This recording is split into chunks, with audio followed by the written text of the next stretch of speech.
Yo, what is going on, guys? Welcome back to the channel. And in today's video, we are actually in the G80, if you couldn't tell by the interior of the car. But if you watched my most recent video where I was comparing the M3 to the M2, I talked towards the end of that video about potentially wanting to sell the G80 M3. Now, what I am doing today is we are going to go down to a couple of dealerships and just get some offers on what they would give me for my car based on where it's at right now. Now, I have a couple of different options. So if I just reverted back to stock and sold it to a dealership, I'm curious on what those numbers would be. Or I could private sell it and just sell it to a regular person, right? And hopefully get a little bit more money and not have to do or not have to take a lot of the mods that we've done to the car off, right? So we're gonna make the first stop at the BMW dealership here in Tucson. Right off the bat, they don't really have a good reputation. I've bought a couple cars from them, or at least one. Well, we bought my wife's X3, and overall it just was never a good experience.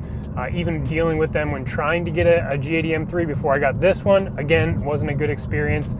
I just had a buddy that was on a waiting list, or he got an allocation for an M3 CS, waited 6 months for it. He was out of town the day that it got to the dealership, and they sold it that same day. And the next day he came to pick it up, and they're like, "Oh, well, sorry, we sold it." He had put a deposit down on it. It was on his app and everything. So yeah, we're going to head to the Tucson BMW dealership right now. And I fully expect that they're going to hit me with some lowball offers, but whenever I'm selling a car, I kind of like to start here and see what I can get for it if I was just to give it back to a dealer or sell it to a dealer, but potentially looking at other trade-in options as well, because if I'm getting rid of this car, then it's likely that I'm going to want something else. So let's go ahead and head to the BMW of Tucson dealership.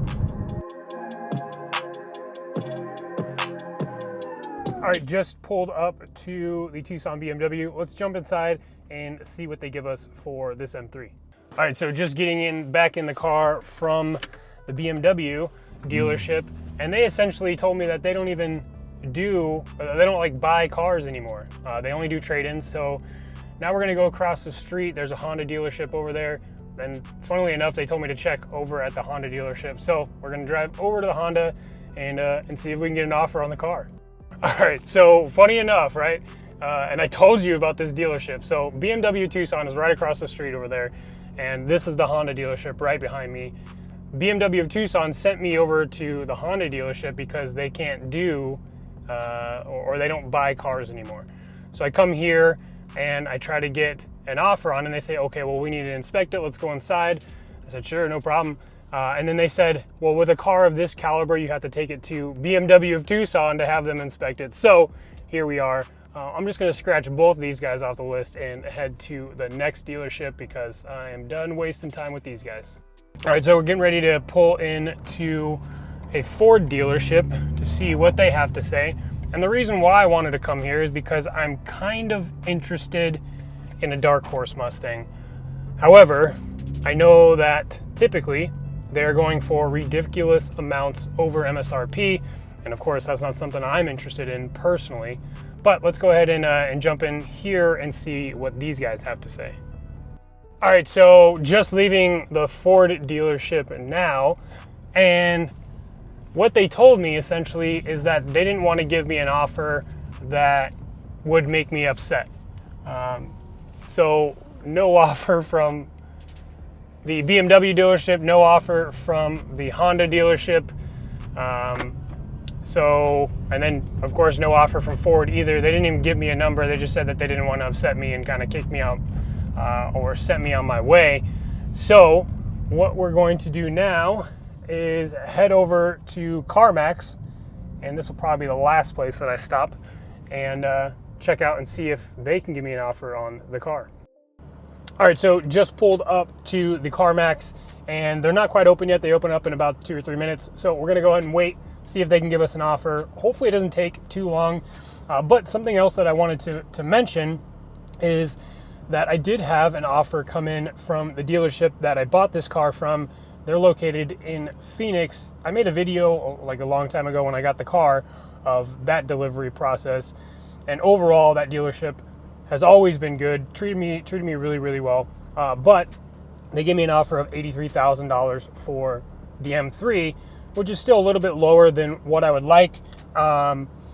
So I would like to be, I mean, if I reverted it back to stock and then traded it in that way or sold it to a dealership that way, I would be happy above 85 probably.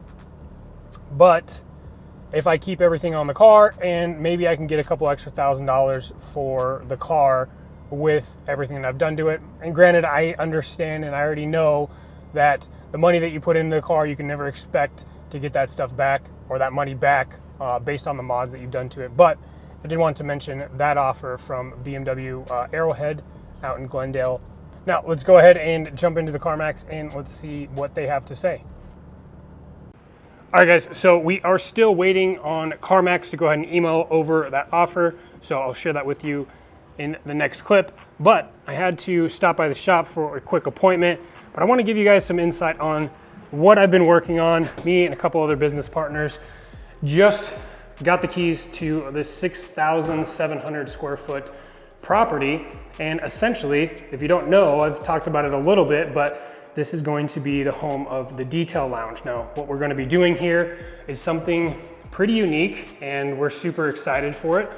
But basically, it's going to be DIY detailing. So essentially, in this area up here, this is going to be our retail space where we're going to house all the premium grade detailing products, equipment, everything, right? Ceramic coatings, everything that you could want to come in and detail your car without having to buy all that stuff online. So we're going to be working with companies like Rupes, Gion, P&S, all the big names in the detailing space. But this up here is going to be where we're going to house a lot of the retail section.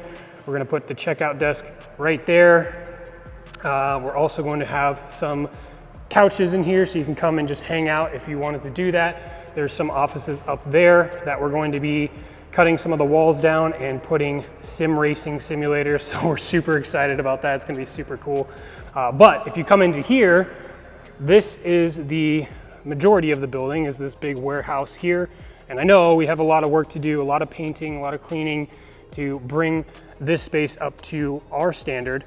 But essentially, we're gonna have a wash bay right there in the front and another wash bay over there. So you'll be able to pull your car in through one of these big garage doors and pull in, have access to premium professional grade pressure washers, nice hoses, nice guns, nice foam cannons. We're gonna have the Ego blowers and everything that I use at home to wash my own car. All that stuff is gonna be here. All the products that we're gonna be selling and using is very curated based on my trial and error and on our business partners' trial and error.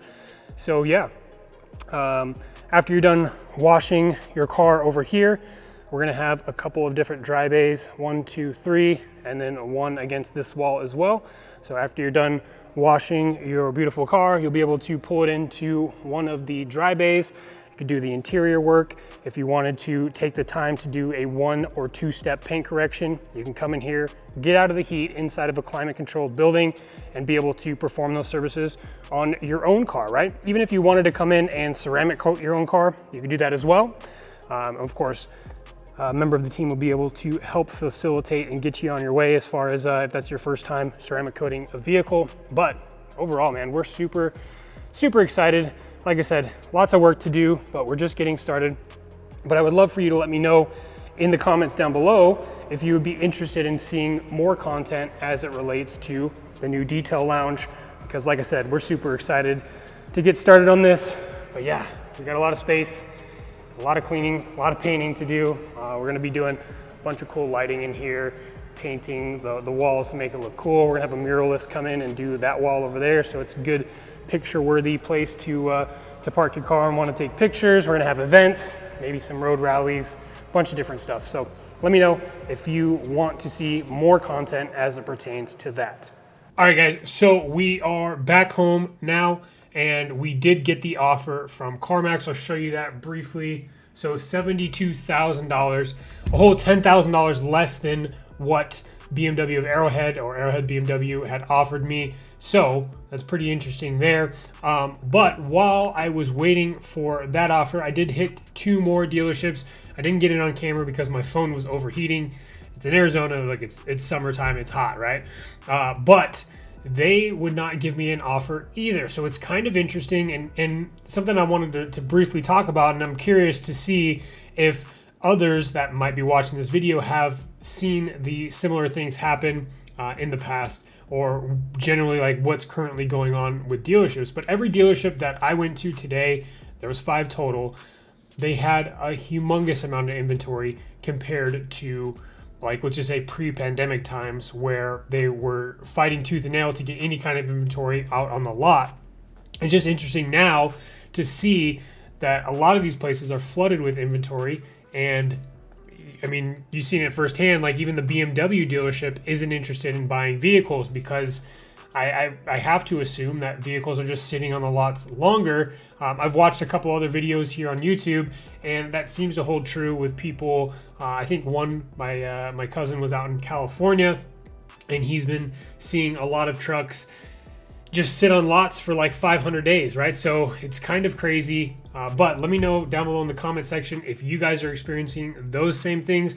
I think for me now, what I'll probably look at doing, or what seems like the best idea or the best route to go, is to just probably list the car and see if we can get a hit on a private sale.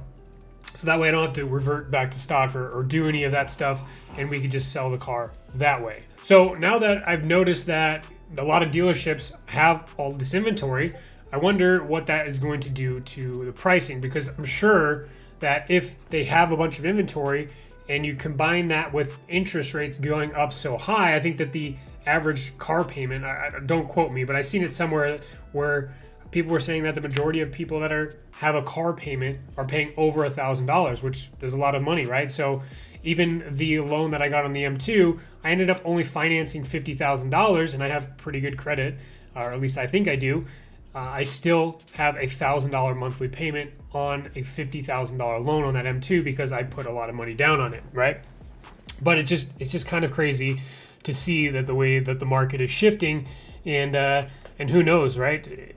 A lot of these dealerships are still tacking on dealer markups, getting, especially on the cars that we've been talking about here on the channel, right? When it comes to the M2, things like that, things of that level. Even the new Dark Horse, I've tried to get an allocation for the new Dark Horse, but they wanted a $5,000 non-refundable deposit, and they were going to be charging $10,000 to $15,000 markup on that car in particular. So for me, I'm good on all that, but it's just kind of cool to see, or kind of interesting rather, to see like the overall trends in the used car market.